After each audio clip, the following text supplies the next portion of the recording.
Science ಕ್ಲಾಸ್ಗೆ ಸಂಬಂಧಿಸಿದ 14ನೇ ವಿಡಿಯೋ ಇದು. ಲಾಸ್ಟ್ ಕ್ಲಾಸಲ್ಲಿ ಕೆಮಿಕಲ್ ರಿಯಾಕ್ಷನ್ಸ್ ಬಗ್ಗೆ ಹೇಳಿದ್ದೀವಿ. ಹಾಗೆ ಬ್ಯಾಲೆನ್ಸಿಂಗ್ ಕೆಮಿಕಲ್ ಈಕ್ವೇಷನ್ ಬಗ್ಗೆನೂ ಹೇಳಿದ್ದೀನಿ. Law of conservation of mass ಕೂಡ ಹೇಳಿದ್ದೀವಿ. ಸೊ ಈಗ ಟೈಪ್ಸ್ ಆಫ್ ಕೆಮಿಕಲ್ ರಿಯಾಕ್ಷನ್ಸ್ ಇದೆ.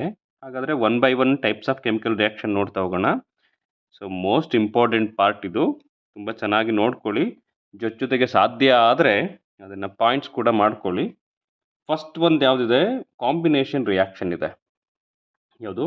ಇದನ್ನು ಕೆಮಿಕಲ್ ಕಾಂಬಿನೇಷನ್ ರಿಯಾಕ್ಷನ್ ಅಂತಲೂ ಕರಿತೀವಿ.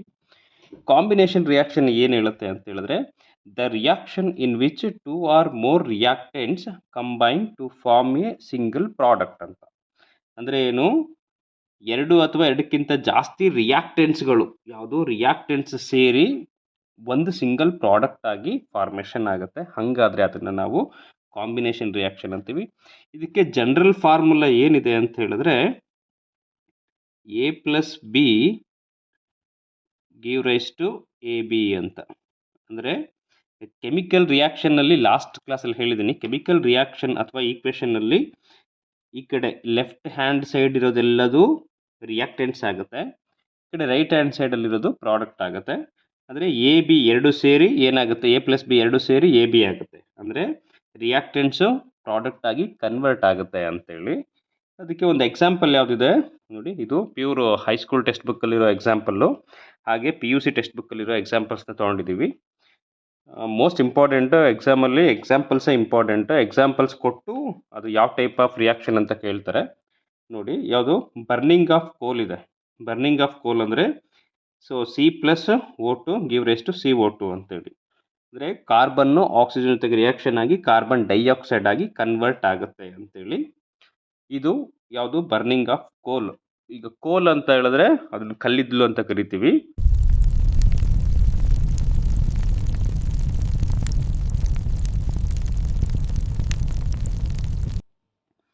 ನೆಕ್ಸ್ಟು ಫಾರ್ಮೇಷನ್ ಆಫ್ ವಾಟರ್ ಇದೆ. ಅಂದರೆ ವಾಟರ್ ಹೆಂಗೆ ಫಾರ್ಮೇಷನ್ ಆಗುತ್ತೆ ಅಂದರೆ ನೋಡ್ರಿ, ಹೈಡ್ರೋಜನ್ ಗ್ಯಾಸು ಆಕ್ಸಿಜನ್ ಗ್ಯಾಸು ಎರಡೂ ಮಿಕ್ಸ್ ಆಗಿ ಅಥವಾ ಎರಡು ರಿಯಾಕ್ಷನ್ ಆಗಿ ಏನು ಫಾರ್ಮೇಷನ್ ಆಗುತ್ತೆ, ಅದು ವಾಟರ್ ಫಾರ್ಮೇಷನ್ ಆಗುತ್ತೆ.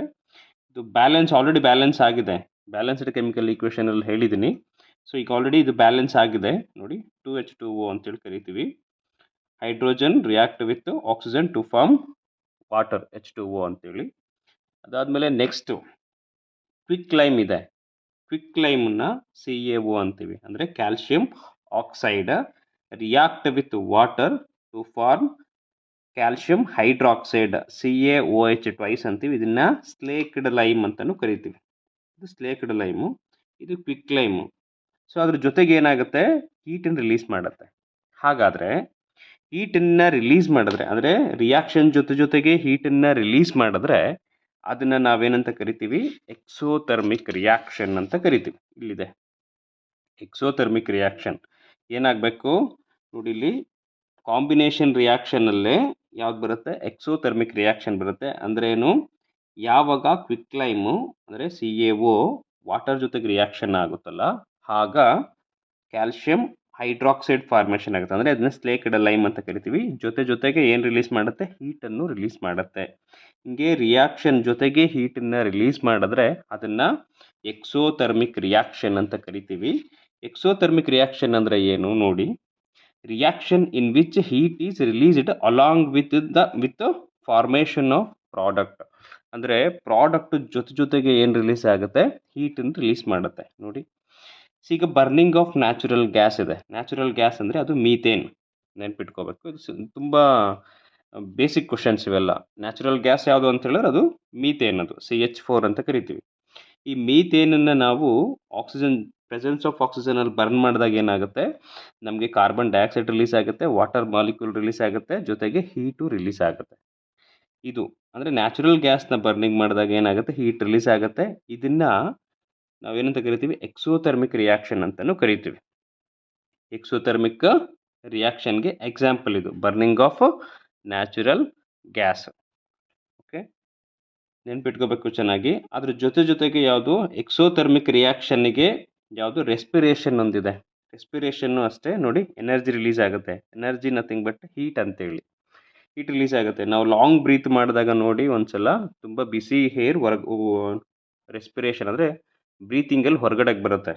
ಸೊ ಹೊರಗಡೆ ಬರ್ತಾ ಇದೆ ಅಂತ ಹೇಳಿದ್ರೆ ಅರ್ಥ ಏನು, ಹೀಟ್ ರಿಲೀಸ್ ಆಗ್ತಾ ಇದೆ ಅಂತೇಳಿ. ಅಂದರೆ ಇಲ್ಲಿ ಗ್ಲೂಕೋಸ್ ಇದೆ, C6H12O6. ಈ ಗ್ಲೂಕೋಸು ಆಕ್ಸಿಜನ್ ಜೊತೆಗೆ ರಿಯಾಕ್ಷನ್ ಆಗಿ ಏನಾಗುತ್ತೆ, ಕಾರ್ಬನ್ ಡೈಆಕ್ಸೈಡ್ನ ರಿಲೀಸ್ ಮಾಡುತ್ತೆ. ಅಗೈನ್ ವಾಟರ್ ಮಾಲಿಕ್ಯೂಲ್ಸ್ ರಿಲೀಸ್ ಆಗುತ್ತೆ, ಆಮೇಲೆ ಎನರ್ಜಿ ರಿಲೀಸ್ ಆಗುತ್ತೆ. ಇದಿಷ್ಟು ಕೂಡ respiration is one of the exothermic reaction. Burning of natural gas is exothermic reaction.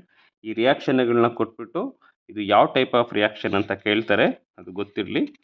So ಅದಾದಮೇಲೆ ನೆಕ್ಸ್ಟು ನಮ್ಮದು ಡಿಕಂಪೊಸಿಷನ್ ರಿಯಾಕ್ಷನ್ ಇದೆ. ಇದಂತೂ ಮೋಸ್ಟ್ ಇಂಪಾರ್ಟೆಂಟ್ ಎಕ್ಸಾಮಿಗೆ. ಯಾಕೆ ಅಂತ ಹೇಳಿದ್ರೆ ಪ್ರತಿ ಸಲ ಎಕ್ಸಾಮ್ ಕ್ವಶನ್ ಪೇಪರ್ ತೆಗೆದು ನೋಡಿದ್ರೆ ನಾವು ಡಿಕಂಪೊಸಿಷನ್ ರಿಯಾಕ್ಷನ್ ಮೇಲೇ ಕ್ವಶನ್ಸ್ ಯಾವುದಾದ್ರೂ ಒಂದು ಇದ್ದೇ ಇರುತ್ತೆ. ಯಾಕೆಂದರೆ ಡಿಕಂಪೊಸಿಷನ್ ರಿಯಾಕ್ಷನಲ್ಲಿ ಟೈಪ್ಸ್ ಬರುತ್ತೆ.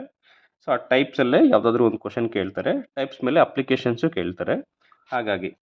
ಹಾಗಾದರೆ ಡಿಕಂಪೊಸಿಷನ್ ರಿಯಾಕ್ಷನ್ ಅಂದರೆ ಏನು ನೋಡೋಣ. ನೋಡಿ, the reaction in which A compound splits into 2 or more simpler substance. ಏನಾಗಬೇಕು, ಕಾಂಪೌಂಡ್ ಸ್ಪ್ಲಿಟ್ ಆಗಿ ಏನಾಗುತ್ತೆ, 2 or more ಸಬ್ಸ್ಟೆನ್ಸ್ ಆಗಿ ಡಿವೈಡ್ ಆಗುತ್ತೆ. ಹಂಗಾದರೆ ಅದನ್ನು ನಾವು ಡಿಕಂಪೊಸಿಷನ್ ರಿಯಾಕ್ಷನ್ ಅಂತ ಕರಿತೀವಿ. ಇಲ್ಲಿ ನೋಡಿ, ಇದು ಪ್ರಾಡಕ್ಟ್ ಏನಾಗುತ್ತೆ, ಸ್ಪ್ಲಿಟ್ ಆಗಿ ಏನಾಗುತ್ತೆ, ಕಂಪ್ಲೀಟಾಗಿ ಸಿಂಪಲ್ ಸಬ್ಸ್ಟೆನ್ಸ್ ಆಗಿ ಕನ್ವರ್ಟ್ ಆಗುತ್ತೆ. ಪ್ರಾಡಕ್ಟ್ ಸ್ಪ್ಲಿಟ್ ಆಗಿ ಏನಾಗಬೇಕು, ಸಿಂಪಲ್ ಸಬ್ಸ್ಟೆನ್ಸ್ ಆಗಿ ಕನ್ವರ್ಟ್ ಆದರೆ ಅದನ್ನ ಏನಂತ ಕರಿತೀವಿ, ಡಿಕಂಪೊಸಿಷನ್ ರಿಯಾಕ್ಷನ್ ಅಂತೀವಿ. ಈಗ ಡಿಕಂಪೊಸಿಷನ್ ರಿಯಾಕ್ಷನಲ್ಲಿ ಟೈಪ್ಸ್ ಇದೆ. ಯಾವ್ಯಾವ ಟೈಪು, ಒಂದು ಥರ್ಮಲ್ ಡಿಕಂಪೊಸಿಷನ್ ಅಂತೇಳಿ, ಇನ್ನೊಂದು ಫೋಟೋಲೈಟಿಕ್ ಡಿಕಂಪೊಸಿಷನ್ ಅಂತೇಳಿ, ಇನ್ನೊಂದು ಎಲೆಕ್ಟ್ರೋಲೈಟಿಕ್ ಡಿಕಂಪೊಸಿಷನ್ ಅಂತೇಳಿ. ಈಗ ಫಸ್ಟ್ ನಾವು ಥರ್ಮಲ್ ಡಿಕಂಪೊಸಿಷನ್ ನೋಡೋಣ. ಈ ಥರ್ಮಲ್ ಡಿಕಂಪೊಸಿಷನ್ನ ನಾವು ಥರ್ಮೋಲೈಸಿಸ್ ಅಂತಲೂ ಕರಿತೀವಿ. ಇದನ್ನು ಥರ್ಮೋಲೈಸಿಸ್ ಅಂತಲೂ ಕರೀತಾರೆ, ನೆನಪಿರಬೇಕು. ಥರ್ಮಲ್ ಡಿಕಂಪೊಸಿಷನನ್ನು ನಾವು ಥರ್ಮೋಲೈಸಿಸ್ ಅಂತಲೂ ಕರಿತೀವಿ. ಹಾಗಾದರೆ when decomposition is carried out by heating ಅಂತ. ಅಂದರೆ ಯಾವಾಗ ಡಿಕಂಪೊಸಿಷನ್ ರಿಯಾಕ್ಷನ್ ಆಗುತ್ತಲ್ಲ, ಆಗ ಹೀಟನ್ನು ಕೊಡಲೇಬೇಕು ನಾವು. ಅಂದರೆ ಆ ರಿಯಾಕ್ಷನ್ ಹೀಟನ್ನು ರಿಕ್ವೈರ್ ಮಾಡ್ತಿದೆ ಅಂತೇಳಿ. ಹೀಟ್ ಹೀಟ್ ಕೊಟ್ಟರೆ ಮಾತ್ರ ನಾವೇನಾಗುತ್ತೆ, ಅಲ್ಲಿ ರಿಯಾಕ್ಷನ್ ಆಗುತ್ತೆ, ಇಲ್ಲಾಂದರೆ ಯಾವುದೇ ಕಾರಣಕ್ಕೂ ರಿಯಾಕ್ಷನ್ ಆಗಲ್ಲ. ಸೊ ಅದಕ್ಕೆ ಎಕ್ಸಾಂಪಲ್ ಯಾವುದಿದೆ ಅಂತೇಳಿ ನೋಡಿ. ಯಾವುದು, FeSO4 ಇದೆ. ಇದು ಫೆರ್ರಸ್ ಸಲ್ಫೇಟನ್ನು ನಾವು ಹೀಟ್ ಮಾಡಿದಾಗ ಏನಾಗುತ್ತೆ, ಫೆರಿಕ್ ಆಕ್ಸೈಡ್ ಆಗುತ್ತೆ, sulphur dioxide and sulphur trioxide release ಆಗುತ್ತೆ. ಇಲ್ಲಿ ನೀವು ಅಬ್ಸರ್ವ್ ಮಾಡಬೇಕಾಗಿರೋದು ಏನು ಅಂತ ಹೇಳಿದ್ರೆ, ಇಲ್ಲಿ ಕಲರ್ ಕೊಟ್ಟಿದ್ದೀವಿ ನೋಡಿ. ಈ ಕಲರ್ ಮೋಸ್ಟ್ ಇಂಪಾರ್ಟೆಂಟ್ ಕಲರ್. ಇದು ಏನಕ್ಕೆ ಅಂತ ಹೇಳಿದ್ರೆ, ನಿಮಗೆ ಯಾವುದು ಗ್ರೀನ್ ಕಲರ್ ಬೇಕು ಅಂತ ಹೇಳಿದ್ರೆ ಫೆರ್ರಸ್ ಸಲ್ಫೇಟನ್ನು ಯೂಸ್ ಮಾಡ್ತಾರೆ. ರೆಡ್ ಬ್ರೌನ್ ಕಲರ್ ಬೇಕು ಅಂದರೆ ಫೆರಿಕ್ ಆಕ್ಸೈಡನ್ನು ಯೂಸ್ ಮಾಡ್ತೀವಿ. ಅಂದರೆ ಕಲರ್ ಐಡೆಂಟಿಫಿಕೇಶನ್ ಮೋಸ್ಟ್ ಇಂಪಾರ್ಟೆಂಟ್ ಇದರಲ್ಲಿ. ಯಾಕೆಂದರೆ ಕಲರ್ ಮೇಲೂ ಕ್ವಶನ್ಸ್ ಆಗಿದೆ. ಅದಕ್ಕೆ ಯಾವುದು, ಫೆರ್ರಸ್ ಸಲ್ಫೇಟ್ FeSO4ನ್ನ ನಾವು ಹೀಟ್ ಮಾಡಿದಾಗ ಏನು ಸಿಗುತ್ತೆ, ನಮಗೆ ಫೆರಿಕ್ ಆಕ್ಸೈಡ್ ಸಿಗುತ್ತೆ. ಅದಾದಮೇಲೆ sulphur dioxide, sulphur trioxide release ಆಗುತ್ತೆ. ಅಂದರೆ ಏನಾಯಿತು, ಒಂದು ಪ್ರಾಡಕ್ಟು ಇಲ್ಲಿ 3 ಸಿಂಪಲ್ ಸಬ್ಸ್ಟೆನ್ಸ್ ಆಗಿ ಡಿವೈಡ್ ಆಯಿತು ಅಂತೇಳಿ. ಹಿಂಗೆ ಸ್ಪ್ಲಿಟ್ ಆದರೆ ಅದನ್ನು ನಾವು ಡಿಕಂಪೊಸಿಷನ್ ಅಂತ ಕರಿತೀವಿ. ಓಕೆ, ಇದನ್ನ ನಾವು ಥರ್ಮಲ್ ಡಿಕಂಪೊಸಿಷನ್ ಅಂತೀವಿ. ಇಲ್ಲಿ ಥರ್ಮಲ್ ನಥಿಂಗ್ ಬಟ್ ಹೀಟ್ ಅಂತೇಳಿ. ಅಂದರೆ ರಿಯಾಕ್ಷನ್ ರಿಕ್ವೈರ್ಸ್ ಹೀಟ್ ಅಂತೇಳಿ. ಹೀಟನ್ನು ರಿಕ್ವೈರ್ ಮಾಡಿಕೊಂಡ್ರೆ ಅದನ್ನು ಥರ್ಮಲ್ ಡಿಕಂಪೊಸಿಷನ್ ಅಂತ ಕರಿತೀವಿ. ಇದಕ್ಕೆ ಇನ್ನೂ ಎಕ್ಸಾಂಪಲ್ಸ್ ಇದೆ. ನಿಮ್ಗೆ ಆಗಲೇ ಹೇಳಿದೆ ನಾನು, ಏನು, ಹೈಸ್ಕೂಲ್ ಟೆಕ್ಸ್ಟ್ ಬುಕ್ಸು ಹಾಗೆ PUC ಟೆಕ್ಸ್ಟ್ ಬುಕ್ಸಿಂದನೇ ಕೆಲವು ಎಕ್ಸಾಂಪಲ್ಸ್ನ ತೊಗೊಂಡಿದ್ದೀವಿ ಅಂತೇಳಿ. ಅದೇ ಥರ ಇಲ್ಲೊಂದಿದೆ ಎಕ್ಸಾಂಪಲ್. ಯಾವುದು, ಲೈಮ್ ಸ್ಟೋನ್ ಇದೆ. ಈ ಲೈಮ್ ಸ್ಟೋನನ್ನು ನಾವು ಯಾವುದು ಕ್ಯಾಲ್ಶಿಯಂ ಕಾರ್ಬೋನೇಟ್ ಅಂತೀವಿ, CaCO3 ಅಂತೇಳಿ. ಕೆಮಿಕಲ್ ನೇಮು, ಕಾಮನ್ ನೇಮ್ ಬಂದ್ಬಿಟ್ಟು ಲೈಮ್ ಸ್ಟೋನ್ ಅಂತೇಳಿ. ಈ ಲೈಮ್ ಸ್ಟೋನನ್ನು ನಾವು ಹೀಟ್ ಮಾಡಿದಾಗ ಏನಾಗುತ್ತೆ, ಕ್ಯಾಲ್ಶಿಯಂ ಆಕ್ಸೈಡ್ ಆಗಿ ಕನ್ವರ್ಟ್ ಆಗುತ್ತೆ. ಇದನ್ನೇ ಕ್ವಿಕ್ ಲೈಮ್ ಅಂತ ಕರಿತೀವಿ. ಈ ಕ್ಯಾಲ್ಶಿಯಂ ಆಕ್ಸೈಡ್ ಆಗಿ ಕನ್ವರ್ಟ್ ಆಗುತ್ತೆ. ಅದಾದಮೇಲೆ ಇದರಲ್ಲಿರೋ ಕಾರ್ಬನ್ ಡೈಆಕ್ಸೈಡ್ ಹಾಗೆ ನೇಚರಿಗೆ ಹೊರಟೋಗುತ್ತೆ. ಸೊ ಅದರ ಅರ್ಥ ಏನು ಅಂತ ಹೇಳಿದ್ರೆ, ಇಲ್ಲಿ ಡಿಕಂಪೋಸ್ ಆಯಿತು. ಅಂದರೆ ಏನು, ಪ್ರಾಡಕ್ಟು ಸ್ಪ್ಲಿಟ್ ಆಯ್ತು ಇಲ್ಲಿ ಯಾವಾಗ ಹೀಟ್ ಮಾಡಿದಾಗ. ಸೊ ಅದೇ ಥರನೇ ಇಲ್ಲಿ ನೆಕ್ಸ್ಟ್ ಯಾವುದಿದೆ, ಲೆಡ್ ನೈಟ್ರೇಟ್ ಇದೆ. ಇದು ಲೆಡ್ ನೈಟ್ರೇಟ್, PbNO3 ಟ್ವೈಸ್. ಇದು ಲೆಡ್ ನೈಟ್ರೇಟ್ ಹೀಟ್ ಮಾಡಿದಾಗ ಏನಾಗುತ್ತೆ, ಲೆಡ್ ಆಕ್ಸೈಡ್ ಆಗುತ್ತೆ. ಇದು ನಿಮಗೆ ಮೋಸ್ಟ್ ಇಂಪಾರ್ಟೆಂಟ್. ಯಾವುದು, ನೈಟ್ರೋಜನ್ ಡೈಆಕ್ಸೈಡ್. NO2 ಅಂತ ಕರಿತೀವಿ. 4NO2 ಯಾಕೆ ಇಂಪಾರ್ಟೆಂಟ್ ಅಂತ ಹೇಳಿದ್ರೆ, ಇದಕ್ಕೂ ಮುಂಚೆ ಒಂದು KPSCಲಿ ಒಂದು ಕ್ವಶನ್ ಬಂದಿತ್ತು. ಏನಂತ ಹೇಳಿದ್ರೆ, what is the shape of blood cell ಅಂತೇಳಿ. ಬ್ಲಡ್ ಸೆಲ್ಲಿಂದ ಶೇಪ್ ಕೇಳಿದ್ರಲ್ಲಿ, ಅದಕ್ಕೆ ಆನ್ಸರು ಬೈಕಾನ್ಕೇವ್ ಅಂತ ಕರಿತೀವಿ. ಬಟ್ ಇದಕ್ಕೂ ಅದಕ್ಕೂ ಏನು ಸಂಬಂಧ ಅಂತ ಹೇಳಿದ್ರೆ, ಸಂಬಂಧ ಇದೆ, ಹೇಳ್ತೀನಿ. ಏನು ಅಂತ ಹೇಳಿದ್ರೆ, ಆದರೆ ಆ ಟೆಕ್ಸ್ಟ್ ಬುಕ್ಕಲ್ಲಿ ಬ್ಲಡ್ ಸೆಲ್ಲಿಂದ ಬಿಟ್ಟರೆ ಬೇರೆ ಯಾವುದದ್ದು ಶೇಪ್ ಕೊಟ್ಟಿಲ್ಲ. ಅದೇ ಥರ ನಮ್ಮ ಈ ಹೈಸ್ಕೂಲ್ ಟೆಕ್ಸ್ಟ್ ಬುಕ್ಕಲ್ಲಿ ಬ್ರೌನ್ ಫ್ಯೂಮ್ಸ್ ಅಂತ ಕೊಟ್ಟಿದ್ದಾರೆ. ಏನಕ್ಕೆ? ನೈಟ್ರೋಜನ್ ಡೈಆಕ್ಸೈಡ್ ಅಂದರೆ ಬ್ರೌನ್ ಹೊಗೆನ ಬಿಡುತ್ತೆ ಅಂತೇಳಿ. ನಿಮಗೆ ಎಕ್ಸಾಮಲ್ಲಿ ಯಾವುದಕ್ಕೆ ಇದನ್ನು ಫೋಕಸ್ ಯಾಕೆ ಮಾಡ್ಕೋಬೇಕು ಅಂತ ಹೇಳ್ತೀನಿ ಅಂದರೆ, ಟೆಕ್ಸ್ಟ್ ಬುಕ್ಕಲ್ಲಿ ಇಂಥ ಅಲ್ಲೊಂದು ವರ್ಡ್ಸ್ ಇದೆ, ಅವನ್ನೇ ಫೋಕಸ್ ಯಾಕೆ ಮಾಡ್ಕೋಬೇಕು ಅಂತ ಹೇಳಿದ್ರೆ, ಮೆಜಾರಿಟಿ ಆಫ್ ದ ಕ್ವಶನ್ಸ್ ಅಲ್ಲಿಂದನೇ ಅರೈಸ್ ಆಗೋದು. ಸೊ ಅದೇ ಕಾರಣಕ್ಕೆ ಹೇಳ್ತಾ ಇದ್ದೀನಿ. ಯಾವುದು? ನೈಟ್ರೋಜನ್ ಡೈಆಕ್ಸೈಡ್ ಯಾವ ಕಲರ್ ಇರುತ್ತೆ ಅಂತ ಹೇಳಿದ್ರೆ, ಅದು ಬ್ರೌನ್ ಕಲರ್ ಇರುತ್ತೆ. ಅದು ಬ್ರೌನ್ ಹೊಗೆ, ತುಂಬ ದಟ್ಟವಾಗಿರೋ ಬ್ರೌನ್ ಕಲರ್ ಹೊಗೆಯನ್ನು ರಿಲೀಸ್ ಮಾಡುತ್ತೆ. ಯಾವುದು? ಹಂಗೆ ರಿಲೀಸ್ ಆಯಿತು ಅಂದರೆ ಅದನ್ನು ನಾವು ನೈಟ್ರೋಜನ್ ಡೈಆಕ್ಸೈಡ್ ಅಂತೀವಿ. ಹಾಗಾದರೆ ಓಕೆ, ಇಲ್ಲಿ ಬ್ರೌನ್ ಕಲರ್ ಇದೆ, ಹೊಗೆ ನಡೆಯುತ್ತೆ. ಸೊ ಅದೇ ಥರ ಸಲ್ಫರ್ ಡೈಆಕ್ಸೈಡ್ದು ಕೇಳ್ತಾರಾ, ಕಾರ್ಬನ್ ಡೈಆಕ್ಸೈಡು ಕೇಳ್ತಾರಾ ಅಂತ ಹೇಳಿದ್ರೆ ಇಲ್ಲ. ಸೊ ಅವೆಲ್ಲ ಇಲ್ಲ. ಯಾಕೆ ಕೇಳಲ್ಲ ಅಂತ ಹೇಳಿದ್ರೆ, ಅವು ಮ್ಯಾಕ್ಸಿಮಮ್ ಟೆಕ್ಸ್ಟ್ ಬುಕ್ಕಲ್ಲಿ ಹಿಂಗೆ ಹೈಲೈಟ್ ಆಗಿಲ್ಲ. ಹೈಲೈಟ್ ಆಗಿರೋದು ಯಾವುದು ಅಂದರೆ ಇದೆ, ನೈಟ್ರೋಜನ್ ಡೈಆಕ್ಸೈಡ್ ಬ್ರೌನ್ ಕಲರ್ ಇದೆ, ಅದಕ್ಕೆ ಹೇಳಿದ್ದು. ಇದು ಸ್ವಲ್ಪ ಚೆನ್ನಾಗಿ ನೋಡ್ಕೊಳ್ಳಿ ಅಂತ. ಇದ್ರ ಜೊತೆಗೆ ನಿಮ್ಗಾಗಲೇ ಒಂದು ಎಕ್ಸಾಂಪಲ್ ಹೇಳಿದೆ, ಯಾವುದು? ಬ್ಲಡ್ ಸೆಲ್ದು ಶೇಪು. ಅದ್ರದ್ದು ಒಂದು ಬ್ಲಡ್ ಸೆಲ್ ಶೇಪ್ಗೋಸ್ಕರ ನಾವು ಬರೀ ಹೈಸ್ಕೂಲ್ ಟೆಕ್ಸ್ಟ್ ಬುಕ್ಸ್ ಓದಿದರೆ ಸಾಕಾಗ್ತಿತ್ತು. ಬಟ್ ಈಗ ಕೆಲವರು ಕಮರ್ಷಿಯಲಿ ಏನಾಗುತ್ತೆ ಅಂತ ಹೇಳಿದ್ರೆ, ಬೇರೆ ಎಲ್ಲ ಸೆಲ್ಲುಗಳದ್ದು ಶೇಪ್ ಓದ್ಕೋತಾರೆ, ಎಕ್ಸಾಮಲ್ಲಿ ಅವು ಬರಲ್ಲ. ಹಾಗಾಗಬಾರ್ದು ಅಂದರೆ ನಾವು ಅಥೆಂಟಿಕೇಟೆಡ್ ಸೋರ್ಸಿಂದನೇ ಇಂಪಾರ್ಟೆಂಟ್ ಪಾಯಿಂಟ್ಸ್ನ ಪಿಕ್ ಮಾಡಬೇಕಾಗತ್ತೆ. ಸೊ ಅದಕ್ಕೆ ಈಗ ನಿಮ್ಗೆ ಏನು ಗೊತ್ತಿರಬೇಕು, ನೈಟ್ರೋಜನ್ ಡೈಆಕ್ಸೈಡ್ ಇದೆ, ಅದು ಯಾವ ಕಲರ್ ಇರುತ್ತೆ ಅಂದರೆ ಬ್ರೌನ್ ಫ್ಯೂಮ್ಸ್ ನಥಿಂಗ್ ಬಟ್ ಹೊಗೆ ಅಂತೇಳಿ, ಬ್ರೌನ್ ಕಲರ್ ಹೊಗೆ ರಿಲೀಸ್ ಆಗುತ್ತೆ. ಅದನ್ನೇ ನಾವೇನಂತ ಕರಿತೀವಿ? ನೈಟ್ರೋಜನ್ ಡೈಆಕ್ಸೈಡ್ ಅಂತ. ಆ ನೈಟ್ರೋಜನ್ ಡೈಆಕ್ಸೈಡ್ ಯಾವಾಗ ಲೆಡ್ ನೈಟ್ರೇಟನ್ನು ಹೀಟ್ ಮಾಡಿದಾಗ ರಿಲೀಸ್ ಆಗುತ್ತೆ. Lead oxide and lead nitrate. ನೋಡಿ, ಚೆನ್ನಾಗಿ ನೆನ್ಪಿಟ್ಕೊಳ್ಳಿ ಇದನ್ನು, ಇದು ಮೋಸ್ಟ್ ಇಂಪಾರ್ಟೆಂಟ್. ನೆಕ್ಸ್ಟ್ ಇನ್ನೂ ಒಂದು ಎಕ್ಸಾಂಪಲ್ ಇದೆ ಇದಕ್ಕೆ. ಯಾವುದು? ಥರ್ಮಲ್ ಡಿಕಂಪೋಷನ್ಗೆ ಮತ್ತೊಂದು ಎಕ್ಸಾಂಪಲ್. ಇದು PU ಟೆಕ್ಸ್ಟ್ ಬುಕ್ಕಿಂದು. ನೋಡಿ, ಪೊಟ್ಯಾಷಿಯಂ ಕ್ಲೋರೇಟ್ ಇದೆ, KClO3, ಪೊಟ್ಯಾಷಿಯಂ ಕ್ಲೋರೇಟ್ ಅಂತ ಕರಿತೀವಿ.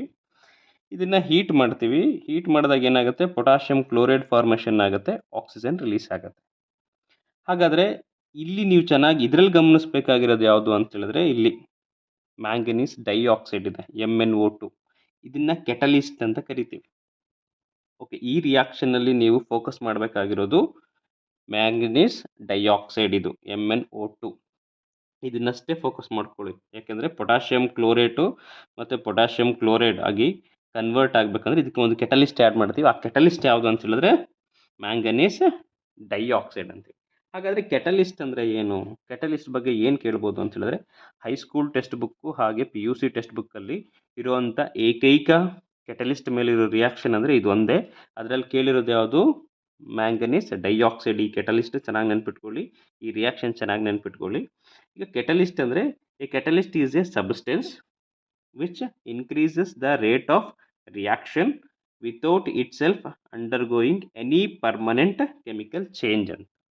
ಹಂಗಂದರೆ ಏನು ನೋಡಿ, ಕೆಟಲಿಸ್ಟು ಅದು ಕೆಮಿಕಲ್ ಸಬ್ಸ್ಟೆನ್ಸು, ಅದೇನು ಮಾಡುತ್ತೆ? ರೇಟ್ ಆಫ್ ರಿಯಾಕ್ಷನನ್ನು ಇನ್ಕ್ರೀಸ್ ಮಾಡುತ್ತೆ. ರೇಟ್ ಆಫ್ ರಿಯಾಕ್ಷನ್ ಅಂದರೆ, ಈಗ ರಿಯಾಕ್ಷನ್ ತುಂಬ ಸ್ಲೋ ಆಗ್ತಾ ಇದೆ ಅಂತ ಹೇಳಿದ್ರೆ, ಆ ರಿಯಾಕ್ಷನ್ ಫಾಸ್ಟ್ ಆಗೋ ಹಾಗೆ ಮಾಡೋದು ಯಾವುದು ಅಂತ ಹೇಳಿದ್ರೆ ಈ ಕೆಟಲಿಸ್ಟ್. ಆದರೆ ಅದು ಏನು ಮಾಡಬೇಕು? ಯಾವುದೇ ಕಾರಣಕ್ಕೂ ಇಲ್ಲಿರೋ ರಿಯಾಕ್ಟೆಂಟನ್ನು ಡ್ಯಾಮೇಜ್ ಮಾಡಬಾರ್ದು.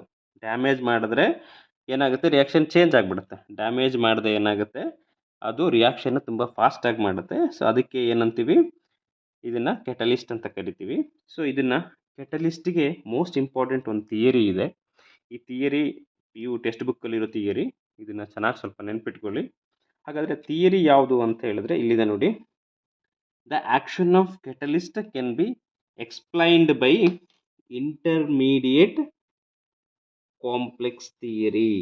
ಇದು ಇಂಟರ್ಮೀಡಿಯೇಟ್ ಕಾಂಪ್ಲೆಕ್ಸ್ ಥಿಯರಿ ಏನನ್ನ ಹೇಳುತ್ತೆ ಅಂತ ಹೇಳಿದ್ರೆ, ಅದು ಕೆಟಲಿಸ್ಟ್ ಬಗ್ಗೆ ಹೇಳುತ್ತೆ. ಇದು ತುಂಬ ಚೆನ್ನಾಗಿ ಗೊತ್ತಿರಬೇಕು. ಕೆಟಲಿಸ್ಟ್ ಇದು ಇಂಟರ್ಮೀಡಿಯೇಟ್ ಕಾಂಪ್ಲೆಕ್ಸ್ ಥಿಯರಿ ಎಕ್ಸ್ಪ್ಲನೇಷನ್ ಕೇಳಲ್ಲ ನಿಮಗೆ. ಓಕೆ, ಇಂಟರ್ಮೀಡಿಯೇಟ್ ಕಾಂಪ್ಲೆಕ್ಸ್ ಥಿಯರಿ ಯಾವ್ದ್ರ ಬಗ್ಗೆ ಹೇಳುತ್ತೆ ಅಂದರೆ ಅದು ಕೆಟಲಿಸ್ಟ್ ಬಗ್ಗೆ ಹೇಳುತ್ತೆ. ಅಷ್ಟು ಚೆನ್ನಾಗಿ ಗೊತ್ತಿದ್ರೆ ಸಾಕು. ಓಕೆ, ಇದು ಕೆಟಲಿಸ್ಟ್, ಇದೊಂದು ರಿಯಾಕ್ಷನ್ ನೆನ್ಪಿಟ್ಕೊಳ್ಳಿ. ಅದರಲ್ಲಿ MnO2 ನೆನ್ಪಿಟ್ಕೊಳ್ಳಿ. ಇದೆಲ್ಲದು ಯಾವ ರಿಯಾಕ್ಷನ್ಗೆ ಎಕ್ಸಾಂಪಲ್ ಅಂದರೆ ಥರ್ಮಲ್ ಡಿಕಂಪೋಷನ್ ರಿಯಾಕ್ಷನ್ಗೆ ಎಕ್ಸಾಂಪಲ್ಸ್ ಇವೆಲ್ಲ. ನೆಕ್ಸ್ಟ್ ಎರಡನೇದು. ಸೊ ಇದು ಯಾವುದು ಅಂತ ಹೇಳಿದ್ರೆ ಎರಡನೇ ಡಿಕಂಪೋಷನ್ ರಿಯಾಕ್ಷನ್ ಯಾವುದು ಅಂದರೆ ಎಲೆಕ್ಟ್ರೋಲೈಟಿಕ್ ಡಿಕಂಪೋಸಿಷನ್ ಅಂತ ಕರಿತೀವಿ. ಯಾವುದು? ಎಲೆಕ್ಟ್ರೋಲೈಟಿಕ್ ಡಿಕಂಪೋಷನ್ ಅಂತೇಳಿ. ಇದನ್ನ ಎಲೆಕ್ಟ್ರೋಲೈಸಿಸ್ ಅಂತಲೂ ಕರಿತೀವಿ.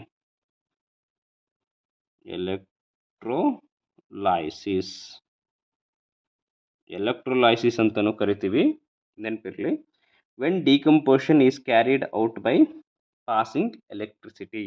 ಅಲ್ಲಿ ಏನಾಗ್ತಿತ್ತು, ಅಲ್ಲಿ ಹೀಟ್ ಮಾಡಿದ್ರೆ ರಿಯಾಕ್ಷನ್ ಆಗ್ತಿತ್ತು, ಇಲ್ಲಿ ಎಲೆಕ್ಟ್ರಿಸಿಟಿ ಪಾಸ್ ಮಾಡಿದ್ರೆ ರಿಯಾಕ್ಷನ್ ಆಗುತ್ತೆ. ಅಂದರೆ ಈಗ ಅದಕ್ಕೆ ಎಕ್ಸಾಂಪಲ್, ಬೆಸ್ಟ್ ಎಕ್ಸಾಂಪಲ್ ಅಂದರೆ ಎಲೆಕ್ಟ್ರೋಲೈಸಿಸ್ ಆಫ್ ವಾಟರ್ ಇದೆ. ಎಲೆಕ್ಟ್ರೋಲೈಸಿಸ್ ಆಫ್ ವಾಟರ್ ಅಂದರೆ ವಾಟರ್ ಏನಾಗುತ್ತೆ, H2O ಹೈಡ್ರೋಜನ್ ಮತ್ತು ಆಕ್ಸಿಜನ್ ಆಗಿ ಡಿವೈಡ್ ಆಗುತ್ತೆ. ಇದು ಯಾವುದು? Electrolysis of water.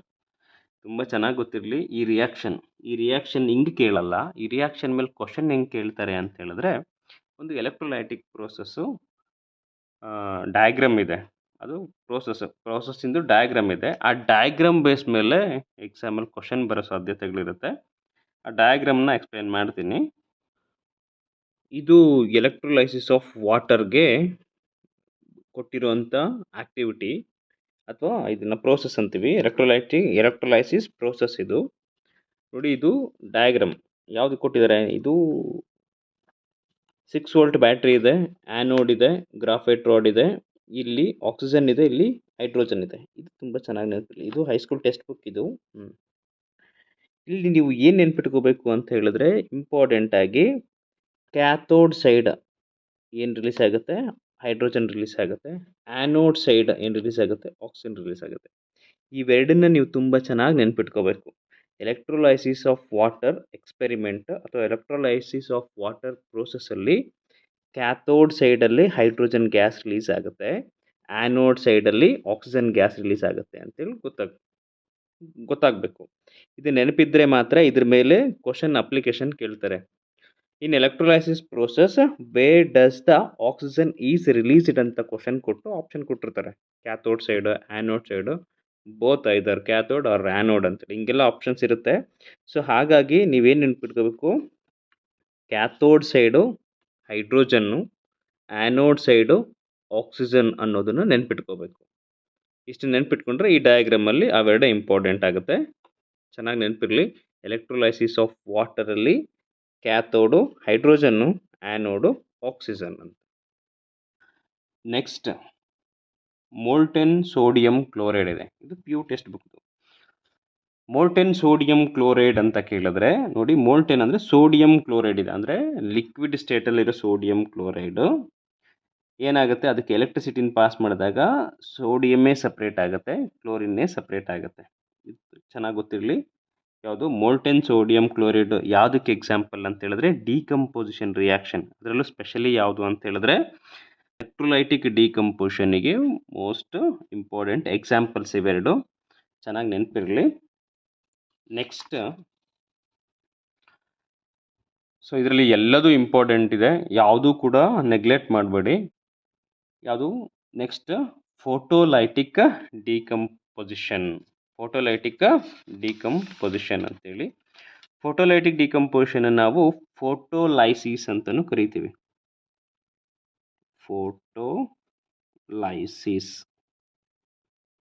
ಫೋಟೋಲೈಸಿಸ್ ಅಂದ್ರೂ ಫೋಟೋಲೈಟಿಕ್ ಡಿಕಂಪೋಸಿಷನ್. ಓಕೆ, ನೆನಪಿರಲಿ. Next, when decomposition is carried out in presence of sunlight ಅಂತ. ಸನ್ಲೈಟ್ ಪ್ರೆಸೆನ್ಸಲ್ಲಿ ಏನಾಗುತ್ತೆ, ಕೆಮಿಕಲ್ ರಿಯಾಕ್ಷನ್ ಆಗುತ್ತೆ. ಸನ್ಲೈಟ್ ಪ್ರೆಸೆನ್ಸಲ್ಲಿ ಕೆಮಿಕಲ್ ರಿಯಾಕ್ಷನ್ ಅಂದರೆ ಸನ್ಲೈಟ್ ಬಿದ್ದ ತಕ್ಷಣ ಏನಾಗುತ್ತೆ, ಕೆಮಿಕಲ್ ರಿಯಾಕ್ಷನ್ ಸ್ಟಾರ್ಟ್ ಆಗುತ್ತೆ. ಅಂಥ ಕೆಮಿಕಲ್ಸಿಗೆ ನಾವು ಫೋಟೋಲೈಟಿಕ್ ಡಿಕಂಪೋಸಿಷನ್ ಅಂತೀವಿ. ಇದರಲ್ಲಿ ಮೋಸ್ಟ್ ಇಂಪಾರ್ಟೆಂಟ್ ಎರಡೇ ಇರೋದು, ಒಂದು ಸಿಲ್ವರ್ ಕ್ಲೋರೈಡು, ಇನ್ನೊಂದು ಸಿಲ್ವರ್ ಬ್ರೋಮೈಡ್. ಇವೆರಡನ್ನ ತುಂಬ ಚೆನ್ನಾಗಿ ನೋಡಿಕೊಂಡ್ರೆ ನೀವು, ಸೊ ನಿಮಗೆ ಈಸಿಯಾಗಿ ಮಾರ್ಕ್ಸ್ ಬರುತ್ತೆ. ಯಾವ್ಯಾವುದು ಹೆಂಗೆ ಅಂತ ಕೇಳಿದ್ರೆ ನೋಡಿ, ಇಲ್ಲಿ ಸೊ ಯಾವುದು silver chloride white colour, silver chloride white colour ಇರುತ್ತೆ. ಯಾವಾಗ ಅದಕ್ಕೆ ಅದು ಸನ್ರೈಸ್ ಮೇಲೆ ಅಥವಾ ಸನ್ರೈಸ್ಗೆ ಎಕ್ಸ್ಪೋಸ್ ಆಗುತ್ತಲ್ಲ, ಎಕ್ಸ್ಪೋಸ್ ಆಗ ಸನ್ಲೈಟ್ ಅಥವಾ ಸನ್ರೈಸ್ಗೆ ಎಕ್ಸ್ಪೋಸ್ ಆದಾಗ ಏನಾಗುತ್ತೆ, ಅದು ಗ್ರೇ ಕಲರ್ ಆಗಿ ಕನ್ವರ್ಟ್ ಆಗುತ್ತೆ ಮತ್ತು ಕ್ಲೋರಿನ್ ಗ್ಯಾಸ್ ರಿಲೀಸ್ ಆಗುತ್ತೆ.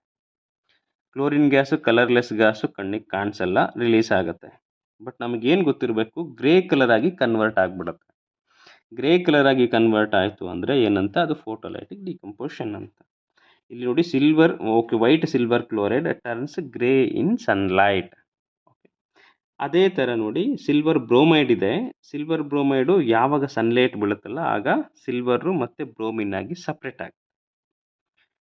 ಸೊ ಇದು ಎರಡೇ ರಿಯಾಕ್ಷನ್ ಇರೋದು ಫೋಟೋಲೈಟಿಕ್ ಡಿಕಂಪೋಷನ್ನಿಗೆ. ಇಲ್ಲಿ these reactions are used in black and white photography. ಇದೇ ರಿಯಾಕ್ಷನನ್ನು ಇವತ್ತಿನವರೆಗೂ ಬ್ಲ್ಯಾಕ್ ಆ್ಯಂಡ್ ವೈಟ್ ಫೋಟೋಗ್ರಫಿನಲ್ಲಿ ಯೂಸ್ ಮಾಡ್ತಾ ಇದ್ದಿದ್ದು. ಇಲ್ಲಿದೆ ನೋಡಿ, ಯಾವುದು, these reactions are used in black and white photography. Black and white ಫೋಟೋಗ್ರಫಿಯಲ್ಲಿ ಯೂಸ್ ಮಾಡ್ತಾ ಇದ್ದಿದ್ದು ಯಾವ್ದು ರಿಯಾಕ್ಷನ್ ಅಂತ ಹೇಳಿದ್ರೆ ಇದೆ, AG ಸಿಲ್ವರು, AgBr, ಈ ಎರಡೂ ರಿಯಾಕ್ಷನನ್ನು ಯೂಸ್ ಮಾಡ್ತಾ ಇದ್ರು. ತುಂಬ ಚೆನ್ನಾಗಿ ನೆನಪಿರಲಿ, ಇದ್ರ ಮೇಲೆ ಅಪ್ಲಿಕೇಶನ್ಸ್ ಕೇಳ್ತಾರೆ, ಇದ್ರ ಮೇಲೆ ಕ್ವಶನ್ಸ್ ಬಂದಿದೆ ಕೂಡ. ನೆಕ್ಸ್ಟ್,